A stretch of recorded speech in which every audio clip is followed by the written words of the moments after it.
Hello and welcome back to Grain Line. Here's the news you might have missed in January 2026 in the fashion world. Menswear Week for the Fall/Winter 2026 season took place in the second half of January. Here are some key highlights. There were a lot of firsts this Menswear Week, many younger labels appearing on the runway for the first time, brands like Domenico Orefice, Victor Hart.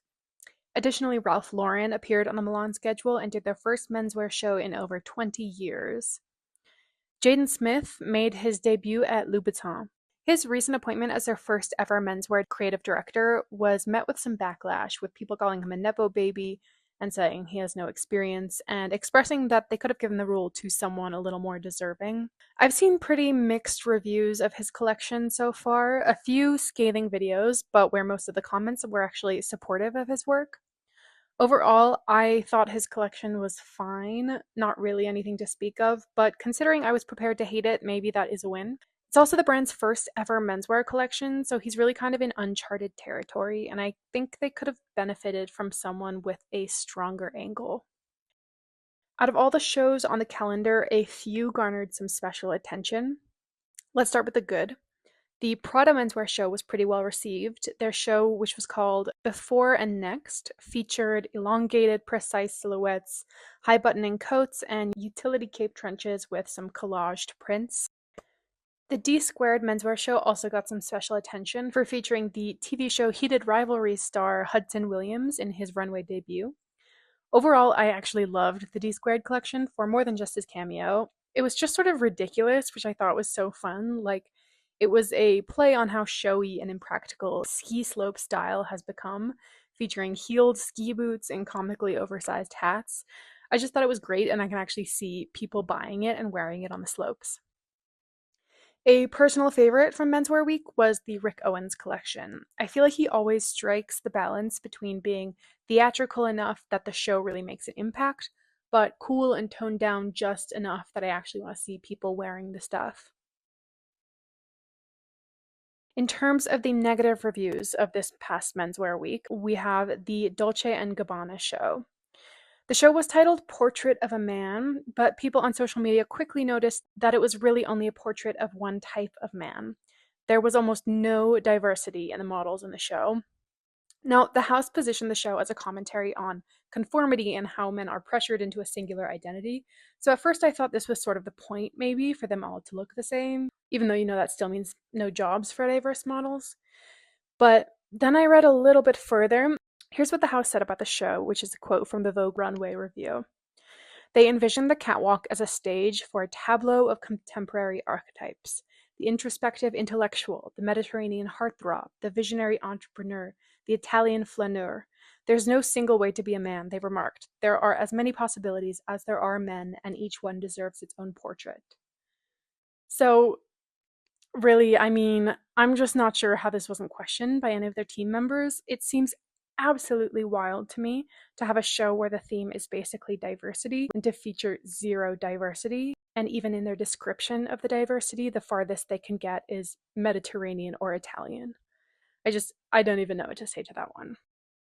Overall, this year, many of the brands leaned into nostalgia, played with tailoring techniques, but often softening them with some funky flourishes. And it was a great one to watch. Valentino Garavani passed away last month at age 93. He was a true fashion icon in the industry and responsible for dressing celebrities, political figures, and glamorous women all around the world. He created the iconic Valentino red, which became a trademark of his throughout his career. I'm actually going to do another video later this month on his life and the influence that growing up during fascist Italy had on his work, so for now I'll just leave it at that. Saks Global, which is the parent company for luxury retailer Saks Fifth Ave, Neiman Marcus, and Bergdorf Goodman, has filed for Chapter 11 bankruptcy. So this actually kind of started after the company acquired Neiman Marcus. This put it into over $2 billion of debt when it was already facing declining profits. And their plan post-merger was to save costs by doing things like sharing inventory, but it just sounded like the integration didn't go very smoothly.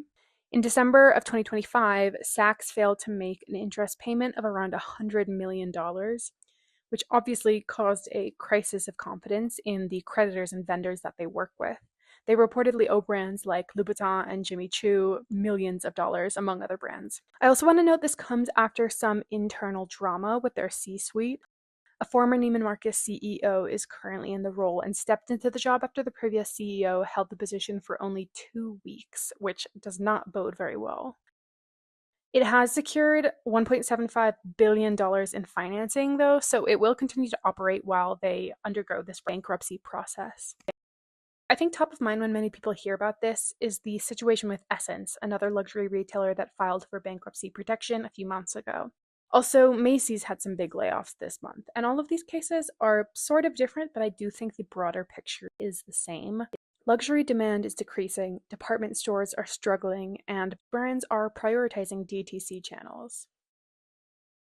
Fanny Moisant, the co-founder of Vestiare Collective, the secondhand luxury platform, has been pushed out after 16 years. Moisant announced via LinkedIn that she was leaving Vestiare Collective as a part of recent organizational changes, stressing that it was not a decision she made or one she expected. The company was apparently under some pressure to reach profitability, especially as more and more competitors pop up. And her departure comes just months after a CEO change as well. In October 2025, CFO Bernard Osta replaced longtime CEO Maximilian Bittner. In this new role, the company has said Osta is tasked with driving a new phase of the company that is focused on operational efficiency and AI-led authentication. I think this move clearly signals a deeper strategy reset, and as a secondhand luxury lover, hearing AI authentication definitely raises some alarm bells, but what that's actually going to look like for the platform is still unknown. Haute Couture Week for Spring-Summer 2026 took place at the end of January.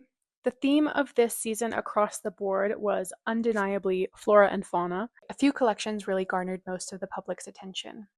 Firstly, Matthieu Blazy made his couture debut at Chanel. This show was characterized by the same playfulness and joy as his first 2 collections with Chanel. The whole thing felt light and flowy and softly feminine and had this really strong feeling of escapism that I haven't gotten from many Chanel shows in the past. The set featured giant mushrooms and florals springing out from every corner, but I think the vibe felt less explicitly psychedelic in the way that you classically see, and more like a bright, kind of whimsical, magical journey. There were a lot of unstructured and sheer takes on classic Chanel designs. Combined with the set, this becomes a play on how reality and tradition shift and change depending on your lens or your mindset. Things become less rigid with a new perspective. I think this theme is especially relevant given that that is actually what he's achieving with the brand. You know, he's forcing us to see Chanel in this new, fresh way. If I could characterize his work at the house so far in one word, I would say it all just feels so romantic. But like a romance centered solely around women, it's not about partnership or romantic love. It's a romanticization of the small details of women's lives, what they do, what they wear, how they carry themselves. I just love this collection. The Valentino Couture show was kicked off with the voice of the late Valentino Garavani talking about how and when he knew he wanted to create clothes for women. The show itself took place in what's called a Kaiser panorama, which is a circular room with little peepholes, which was actually used pre-film for users to sit and watch a rotating set of slide images like a movie. The show's whole vibe leaned into old-fashioned cinema, with ushers going around to open each little peephole. The clothes themselves were glamorous, and it felt like a mix of old Hollywood meets showgirls meets ethereal goddess. It was beautiful, and given Valentino Garavani's own love for cinema and classic Hollywood beauty, it felt like the perfect homage and send-off to their late founder. In contrast to all of the flora in the Chanel show, Schiaparelli's couture show for Spring-Summer 26 leaned very heavily into animalistic influences. There were scorpions, blowfish, antelopes, and birds. In this show, I felt like Daniel Roseberry really played with his silhouettes and questioned where we add fabric or show skin and why. The illusions that we create with clothes are usually to emphasize our human features, and this show really turned that on its head. Overall, his collection was quite weird, which I do mean as a compliment, and I also believe that that was the intent behind it because he said that he was focused less this season on visual aesthetics and more about the feelings that are aroused in the audience. Overall, I have to say that Schiaparelli is one of my favorite fashion houses, but this was not my favorite show from them, and I can't quite put my finger on why. But one aspect of the show that I loved and that really stood out to me was Roseberry's use of bright neon orange to create this illusion of sunlight and shadow, and I thought that was a really magical touch. Stealing some attention from the Schiaparelli Couture show was their front row guest, Tiana Taylor, who showed up in Daniel Roseberry's reimagined version of the Louvre jewels that were stolen last year.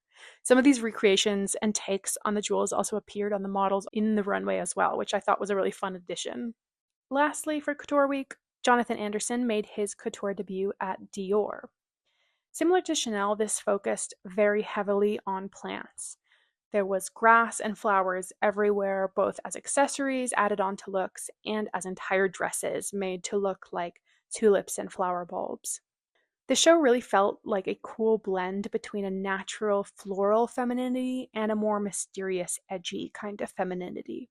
J.W. Anderson played with the bounds between literal and abstract florals, and he did something that I thought was really fun, which was incorporate a carried jacket as an element of an outfit that doesn't necessarily need to be worn. Like at first, I couldn't even tell if these carried furs were even wearable. I also have written in my notes, ferret purse, incredible. Overall, I liked this show way more than his ready to wear debut at Dior, which fell a little bit flat for me. I just felt like this one was way more fresh, creative, and full of life. No pun intended. And lastly, for the month, Germany wants to introduce a disposal fee so that brands must contribute financially to the collection, sorting, and recycling of their used clothing. Effectively, this would make fast fashion companies pay for the waste that they generate.